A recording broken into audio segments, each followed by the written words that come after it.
Welcome everyone to In the Hot Seat. I'm Pete Smith, the CEO of SpotLogic, and for our repeat viewers, thank you for joining us again. For those new to the show, every 2 weeks we put industry experts like Michael or customers into the hot seat for a lively discussion, debate, even some discourse as we seek to humanize the digital experience, which is in high demand today, right? And in fact, that's what we're going to talk about is agentic AI in the role of enterprise sales. And fresh off the release of his new book on agentic AI, we have Michael Fauscette, who knows more about this stuff than anybody else we can find out there. So welcome, Michael. But I'm also a co-host, so it's to flip the mic, and that means you didn't look very far. No, we didn't put a lot of effort into it.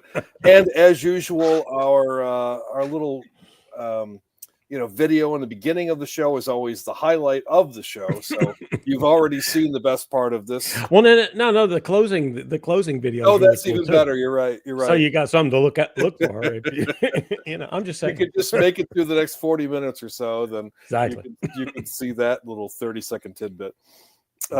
Okay, super. So as a salesperson, I'm interested in the whole agentic thing is really interesting to me because salespeople don't like to use tools. So if we can take some work off of their plate, that's you've got their interest automatically. Yeah. But I think that agentic is focused on doing more than just the menial tasks, and maybe that's where we should spend at least some of our time talking about. Mm-hmm. Why don't you tell us just a little bit about your book and what you covered in that to start with, and we can go from there. Yeah, sure. So I've been working on it for almost a year, I guess. A book on agentic AI. It's called Building a Digital Workforce: Strategies for Agentic AI Success. And my idea was, as I talked to more and more companies that were, trying this, you read more studies about companies that had tried it and kind of doom and gloom around it. And frankly, when I started this, almost a year ago, we were just in that weird time. We were moving from just talking about generative to actually talking about agentic, which is built on top of the technology that we learned and other things as well. But it's different in considerably, many ways, I guess, and particularly moving towards automation. And so I wanted to build something that was more like a framework or a guidebook, so that if I'm a business person and I'm trying to figure out what the hell to do with this, I could look through and kind of go through in a structured way. And one of the things that, and we'll talk about this some, I guess, in the context of the diagram and some other things that I've done. But one of the biggest things was that I saw us do what we almost always do when there's new technology. We focused a whole bunch on the technology and we didn't look at the people at all. And so most of what I could see from failures, and even some of the doom and gloom failures that have come out, either were companies that were really using generative AI, which has some interesting issues about ROI and what you can do with it, et cetera. And I think the expectations were probably set too high for generative. And then, you started to look at this new thing that wasn't just a tool, but it was more like a companion, a digital worker. And we're still trying to treat it like a tool. And so I feel like a lot of that, was kind of missing the point and not really moving towards use cases that would provide a lot of value. And that's particularly true of generative, because again, there are a lot of valuable use cases, but it's not going to increase everybody's productivity by 10x. And I ran across companies and people that were telling me, well, yeah, my boss loved this. He raised my goals by 10 or something. And I mean, of course it failed because it didn't take into account any of the other things around it or the people too. So anyway, that's kind of how I started with the book, and the book's ready and going to be launched actually next week. It's available for pre-order. And then the context of this topic is, which but I'll share with the audience, was an enterprise sales strategy that you and I had talked about for a while, and I had kind of evolved from your your technology, your tools at SpotLogic made me start to rethink. And as you know, I've done survey after survey on buyers, and buyers were pretty much telling us that we weren't selling them the way they wanted to be sold to. And that had been going on for years. I mean, I think the first time I did that survey was like 2014. So, we didn't learn a lot, and we have been kind of going down this path of a linear approach to a sales process, and it's just not that way anymore. And we made a lot of assumptions around information, and kind of in the days when we used to think companies could control what was put out there about them and about their solutions and about the problems, we know that hadn't been true in many, many, many, many years. So that's kind of how we got to it. And actually, if you want, I'll put this first version up, because I think this is kind of an interesting way to frame some of the rest of the discussion around sales. But this is what it looked like before I added AI in any real way to the process. But it is a change from what we saw in the past. Right. So this is where you and I are sort of hand in glove on the way that we look at the way to be successful in enterprise or complex sales. Mhm. I think we need to treat simplistic sales completely differently, and so we should just focus on that place where you've got to establish the value with the customer, and Mhm. really my experience I've always been in that space, and my experience is always that once they sort of narrow in on a product, or at least what could be a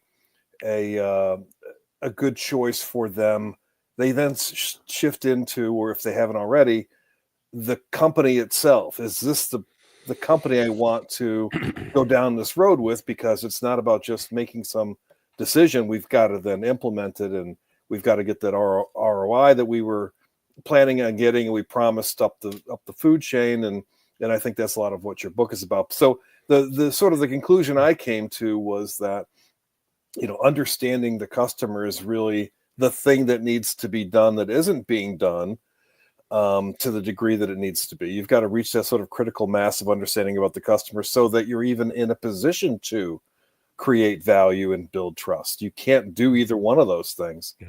if you don't understand the customer. And the other thing that Yeah. I've gotten a new appreciation for is that it's a race. Like, if I'm a buyer, I don't have time to deal with umpteen sales reps. So I'm trying to figure out who's got my interests in mind and who Mhm. wants to understand my business. And then I'm going to spend more time with that person. So you talk about engagement. I'm going to spend more time with the person who is actually, cares about making me successful, as opposed to running through some linear sales process like you just mentioned. Yeah. And I think too, for years, it's easy as a technology focused company or person, to focus on what we're trying to do instead of what the customer's trying to do, or the prospect. Right. And that I think is a real, kind of fundamental foundation for all of this idea of rethinking the fact that it's not linear, and that people come in with a problem and they're trying to figure out how to solve the problem. And when I was the chief research officer at G2, the first time we had built out the kind of the way to navigate the site, it was really focused around products, which is again a logical way to think of technology, but not a logical way if you're a customer or prospect trying to solve a problem. Right. And so I feel like this process and this map, basically a strategy, helps you kind of go, okay, I want to understand the problem. I want to show them how I could solve that problem. I want to build value. And by doing that, I build trust, and can become that trusted, advisor, and collaborate on the solution set that solves that prospect's problem. And that's a winning approach. Yeah. Yeah. Well, I think that's the approach that like you're either in that game, given the fact that AI is going to just, hey Siri, get me 50 more of those servers I always buy from Dell. I don't need a salesperson for that. right? And I think the other thing that's another part of your research that's so fundamental to this whole thing is, I mean, not only has it would be great to have a series, a sort of time series analysis of how this has changed since Siebel, let alone Salesforce. But like how far has sales CRM taken the sales organization's eye off the ball in terms of understanding the customer and their needs and putting the customer first? Because back before CRM, that's all we had to do was think about the customer, right? And the product didn't change for 5 or 6 years. Right? So it wasn't like we had to spend a lot of time understanding that, right? So so anyway, with the rate of change now, it's a whole different ballgame. Yeah, well, it was fundamentally a different game. You're right, and it's funny you say the Siebel thing.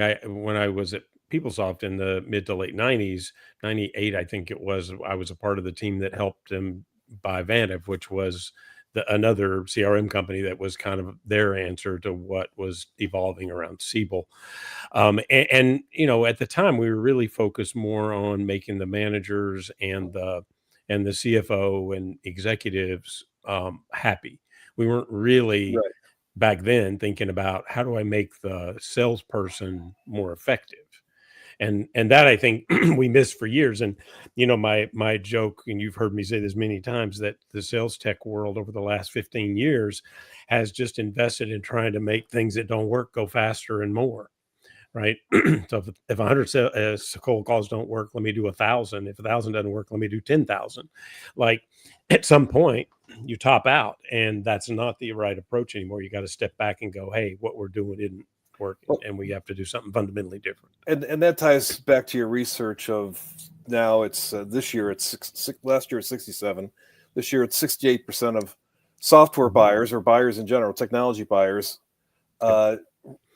refuse to talk to a salesperson until they've already made a decision. And that's an existential threat to the profession of sales, right? If people don't want to talk to you. And I think the point is that if you're not creating any value, why would they? Correct. Right. Yeah. Yeah. They think of you as the place where they place the order. So you're the order counter. Like I go into Burger King and I decide I want an Impossible Whopper, and then I step up to the counter and tell the person to get me one.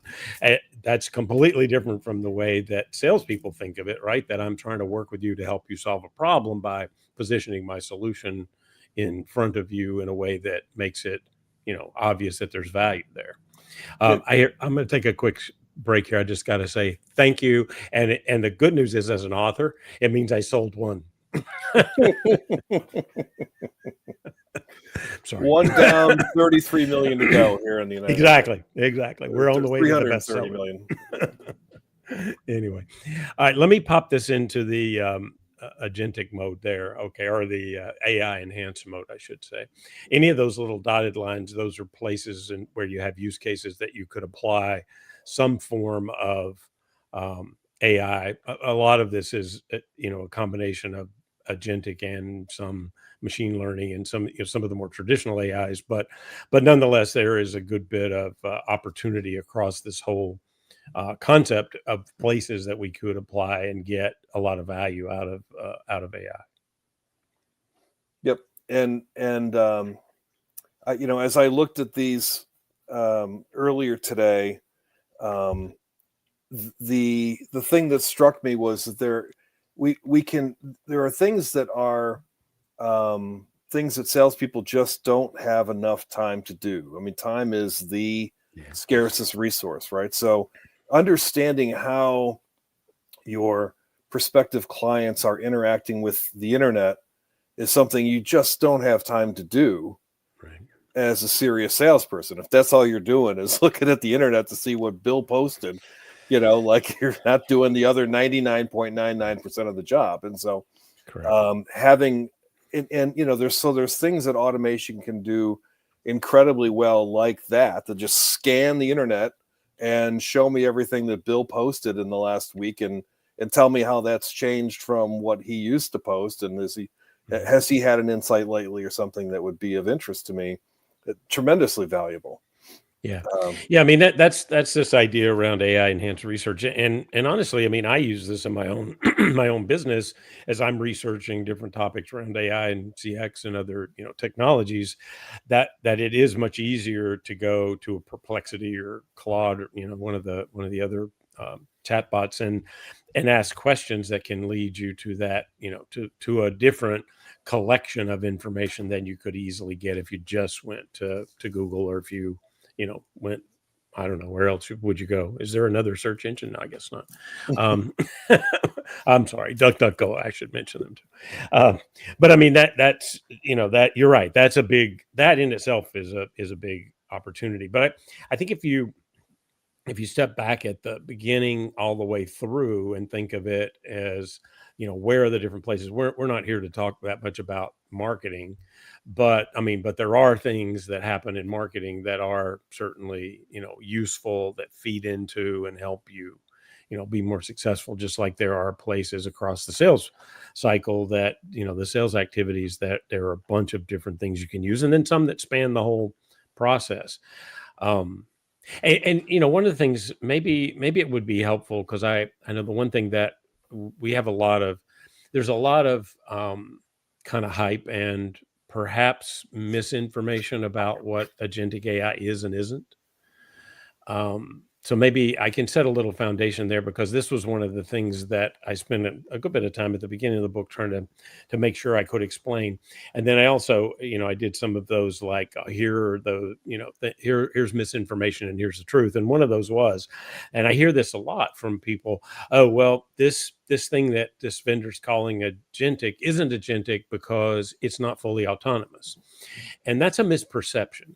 The idea is that you have an agent that has the capability to have some level of autonomy or agency, and you apply them to use cases. Now, in some use cases, I don't want them to have autonomy. In some use cases, I want them to just do a certain thing, look up a thing, bring me stuff, whatever. So if as long as the agent has the capability, it should be thought of as agentic. And when I say agentic, it's really for simple things that are fairly complex. One is the agent has to be able to perceive its environment through, various forms. I mean, everything from just simple data input to computer vision. I mean, it could be a combination of all of those things. It has to be able to plan or decide what kind of actions it could take to get to the goal, and that it is goal oriented, which is important to note. Then it has to be able to execute those actions with either no human or limited human intervention. And then it should learn from that, so that once it does this again, it improves its performance to goal as it iterates across those. So those four things: perceive, decide, act, learn, are really critical to understanding agentic in my book, literally.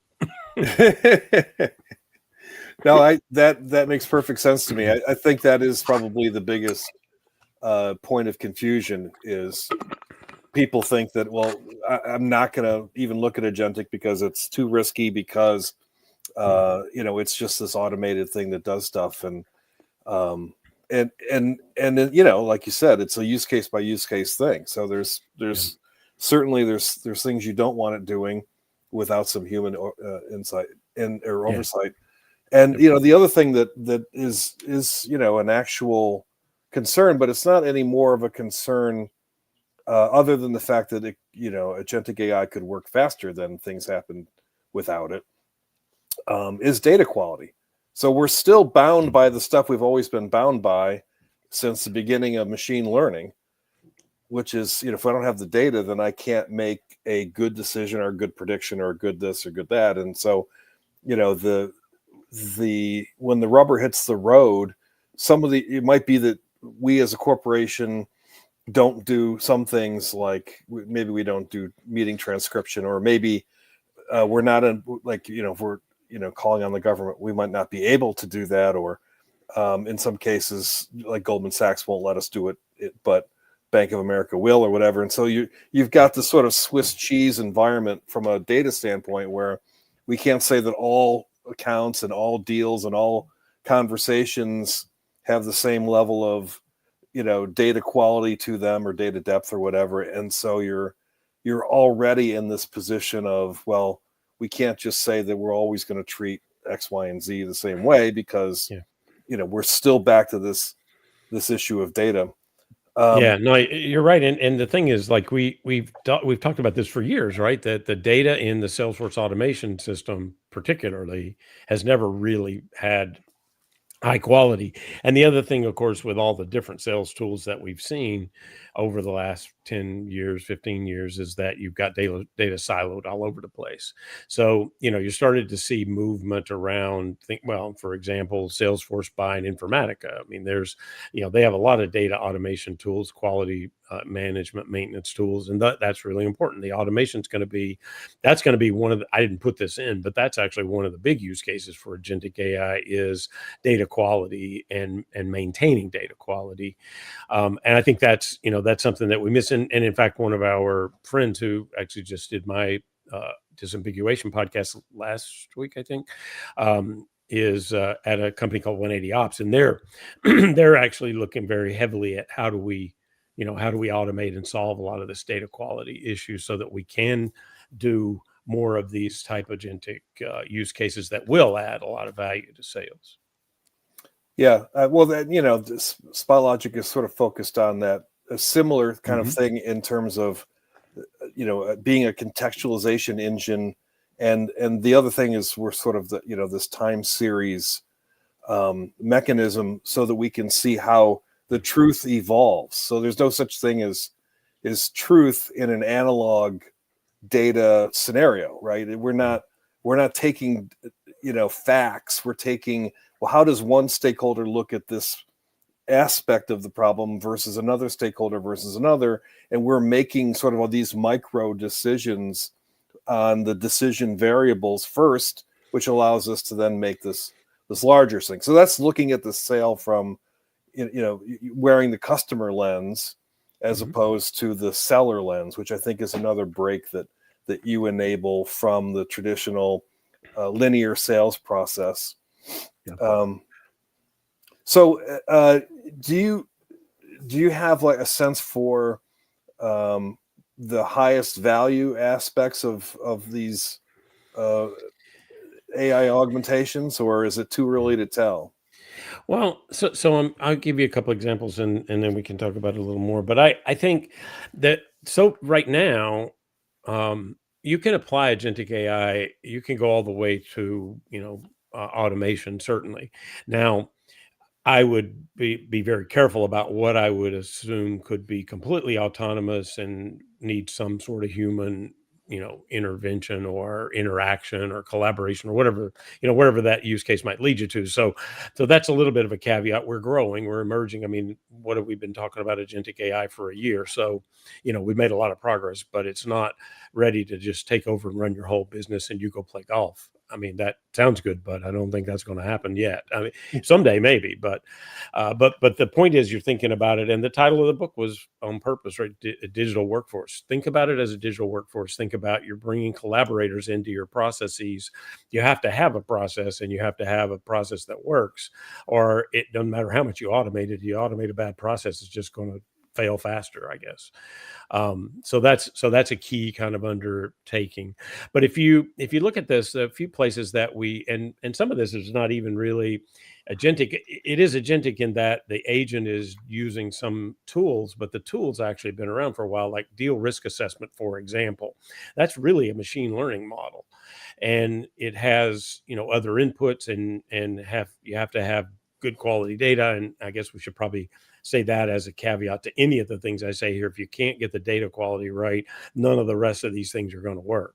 And in fact, even your information model, from SpotLogic, the idea around an information model, which I love that term, I think that really does say that's what the salesperson is trying to do. They're trying to figure out and fill out an information model that shows them what the customer's trying to do, where their pain points are, and how you could add value. Or maybe you can't add value, right? I mean, that's the other piece. Maybe your solution's not the solution to their problem. And as a good, salesperson that is trying to build value and trust, being able to go, this won't solve your problem, is probably as important in the marketplace as saying it will. Absolutely. And that's a hard one. That's a hard one, I know. Well, customers are going to figure that out. They are. But you're going to spend 6 months telling your boss that you're going to get this deal, and then he's not going to think too highly of you. But I just had this thought about deal risk assessment this morning. So I'm a Buffalo Bills fan, and last night they had one of the greatest comebacks ever. And of course, you always see these next gen stats getting thrown up on ESPN or whatever you're watching your game on all the time, and most of it is just worthless. That tells me nothing. I got nothing out of that. But last night they found one that I thought was really interesting, which is the Buffalo Bills win probability was 1.1% with 8 minutes and 37 seconds remaining in the fourth quarter, and they were down 40-25.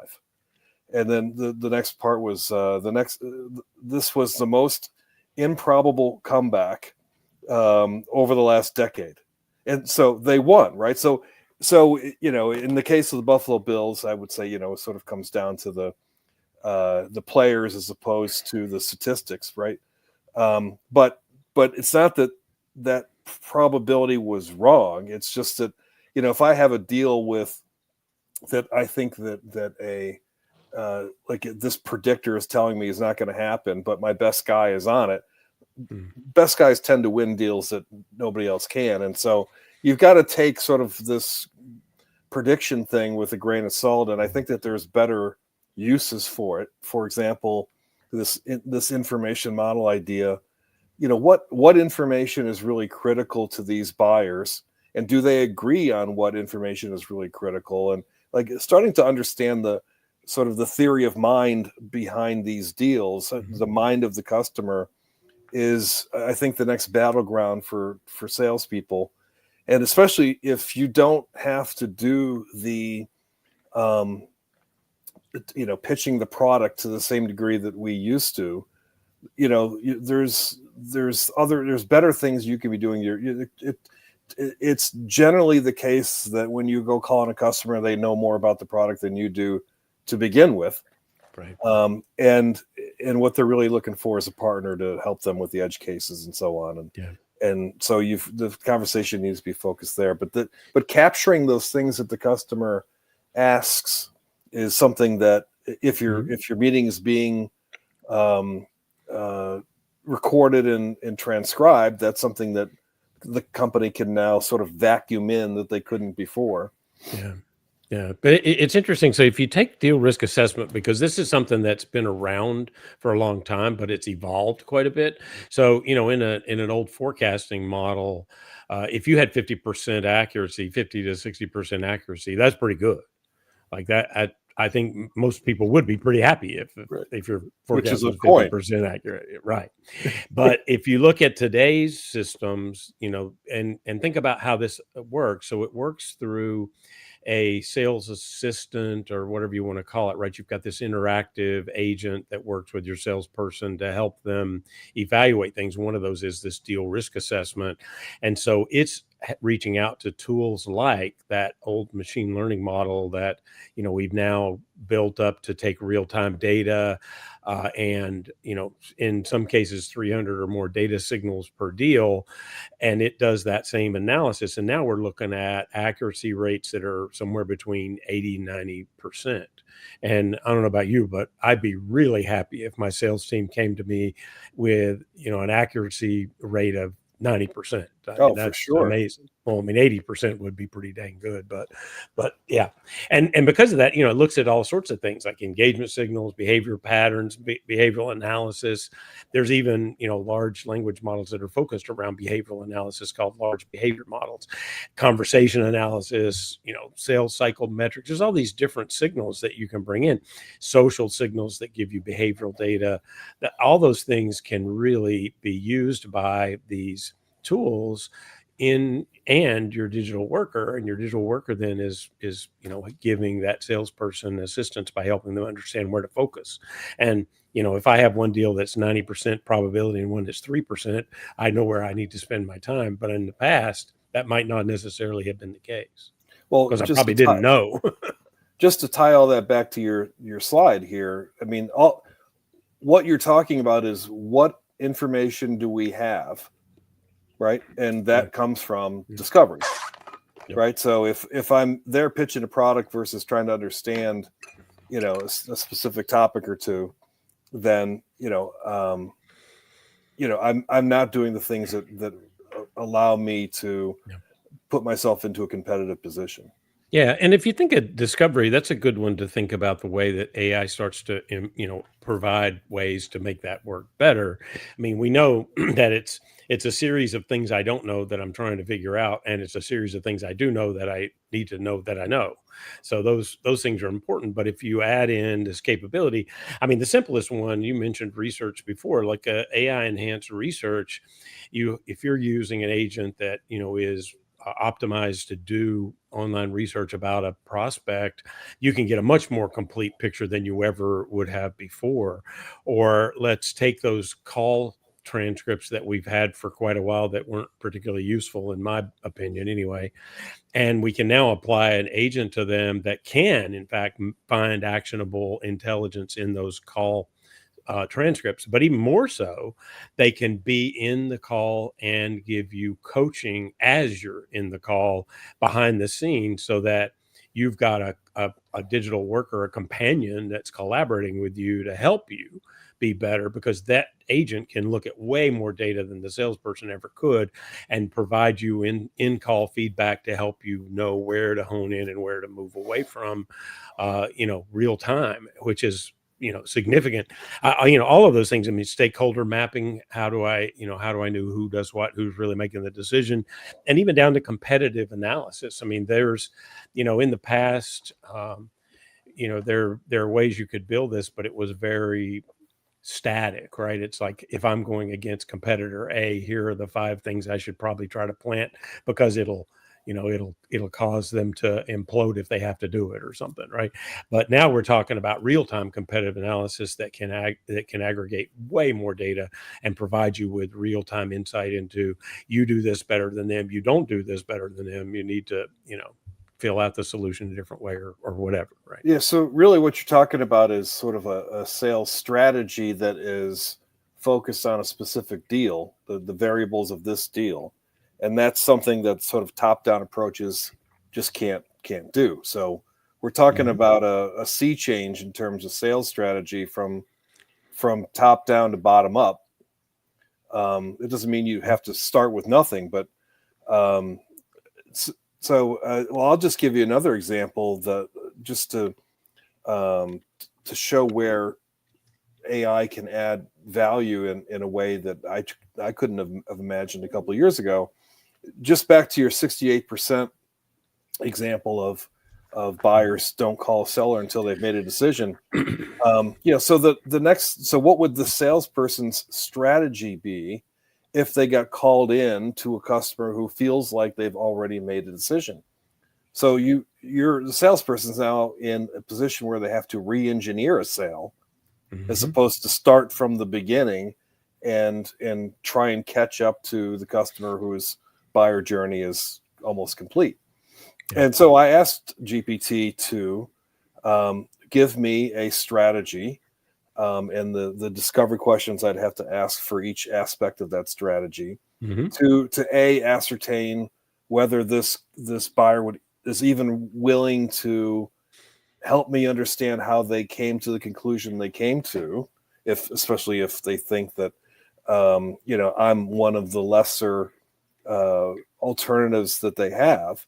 So I can decide whether I even want to engage with this person, because I don't want to just give them a price for their procurement so they can buy some competitive equipment. I'll just move on to somebody who wants to engage with me earlier in their buying process.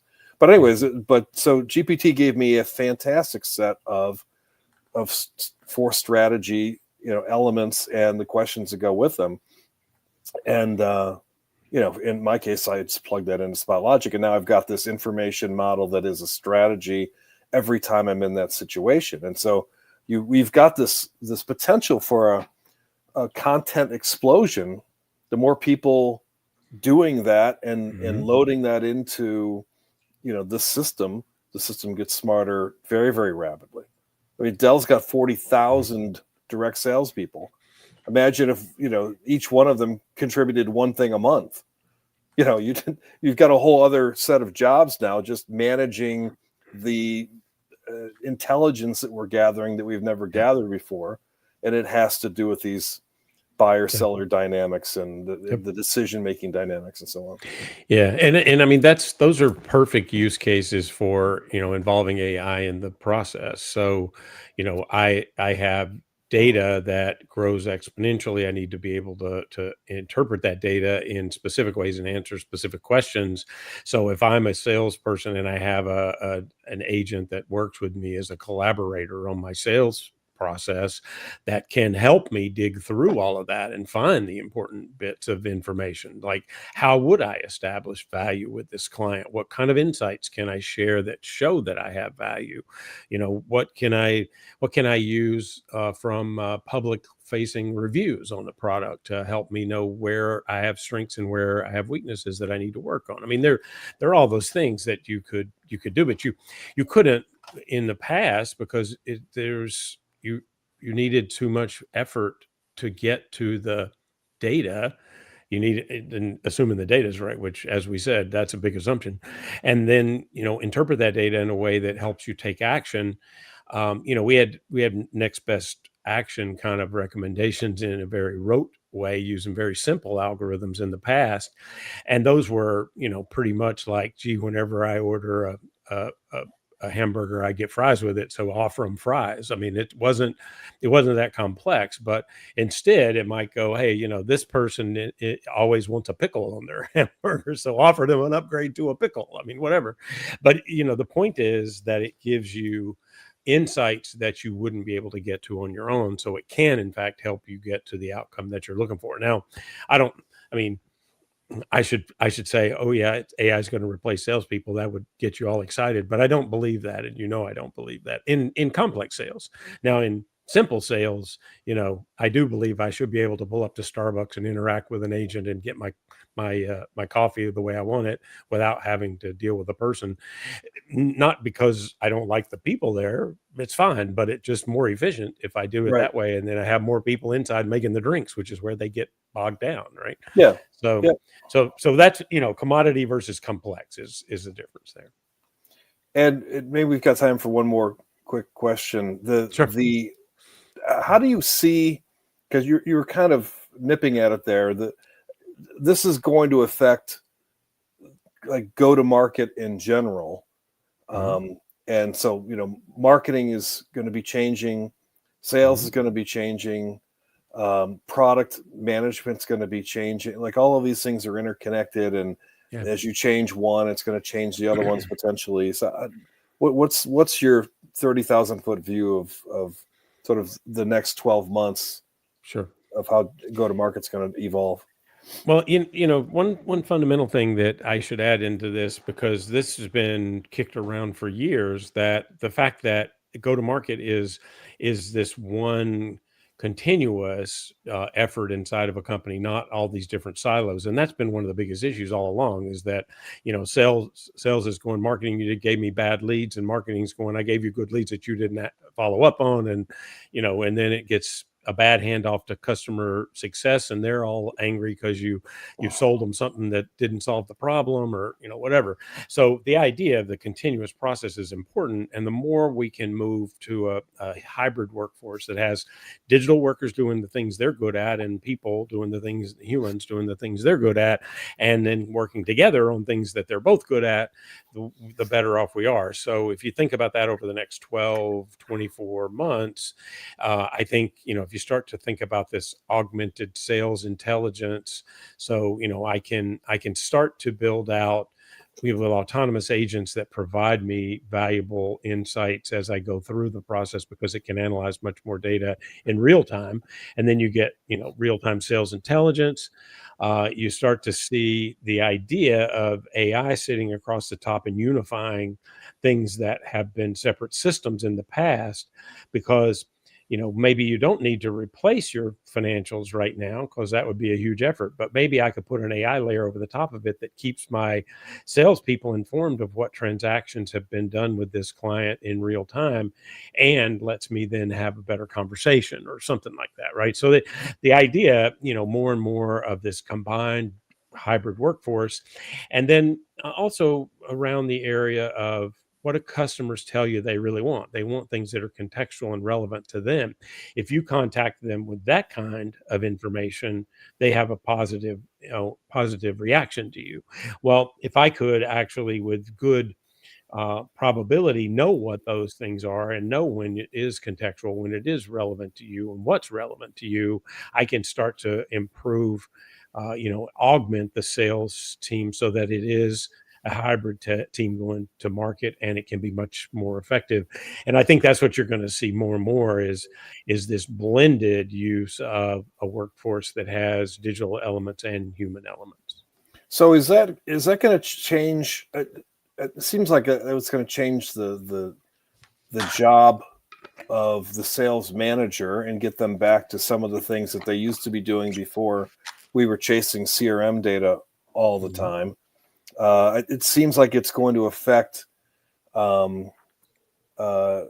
sales success or customer success in that you can't bolt customer satisfaction onto the back of a bad decision, right? So it seems like with your approach, the salesperson is getting the guidance they need to ensure that the customer gets the solution that they need, so that we're not trying to bolt on customer satisfaction at the end of this thing. That's absolutely right. Yeah, you build it in. And the thing is, if you start all the way at marketing, and marketing's done a pretty good job of using some of these tools already. And so they kind of led adoption in some ways. Customer success has been pretty successful with autonomous chatbots and interactions and that sort of thing. So let's just tie everything together, hyper personalized, contextual, relevant, all the way from the marketing material through the customer success team. Then you're talking about a situation where you're going to, dramatically improve satisfaction because you are understanding, you're building trust, adding value, and you're adding continuous value over the life of that relationship. So that whole thing tied together with a hybrid workforce could do something that we've been trying to do forever, but we did it in little broken pieces. Now we need to think of it in a continuous way.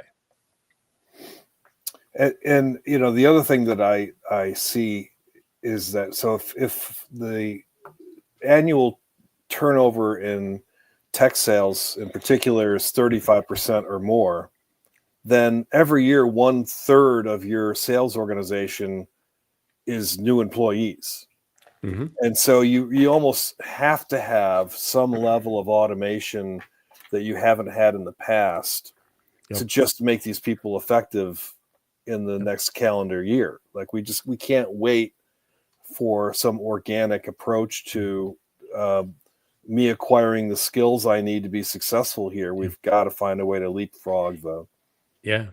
Well, and I would say if you take this and you start to think about, we used to last year we used to think of augmenting way back last year. We used to think of augmenting the sales team with a co-pilot, right? So we had assistants, they could help you find stuff when you couldn't find it, information or whatever. But instead of thinking about it as augmentation, we have to think about it as the active, co-evolving collaboration between AI, seller, and buyer. And that, if you tie that together, unlocking data-driven creativity, adaptability, and will drive revenue growth with, in an unprecedented way, to use a favorite term of one of my chatbots. It's unprecedented, but it is unprecedented because we've never been able to tie these things together that way and really meet the customer, the right customer at the right time with the right thing, and understand that as a company, and continue to build that. So to me, that's a huge opportunity. Yep. Absolutely. Well, it's not even an opportunity so much as like, how could you justify not doing that?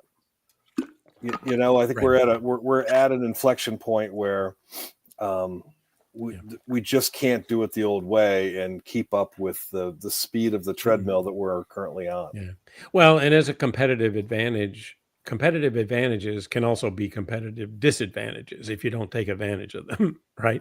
Right. And that's exactly what we're seeing. Is you're starting to see, and I didn't use this number, but in the survey I did for the book, almost 90, it was 89.1% of the surveyed executives, and they were in the US, said that they were already involved in something with agentic AI. It could be a planning phase or a pilot or proof of concept all the way through deployment. But actually, almost 50% of them had already had active production level usable deployments.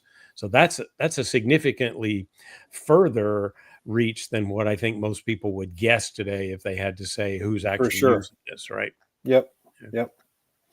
Well, I think that's all the time we've got today, Michael. Thank you very much. You of course survived the hot seat. For our listeners, if you think you have what it takes to survive the hot seat, let us know. We'd love to hear from you. That's your episode for today. Thanks so much for being with us this week. Tune in next time for different faces, different topics, and different perspectives as we put someone different into the hot seat. Thanks. Thanks.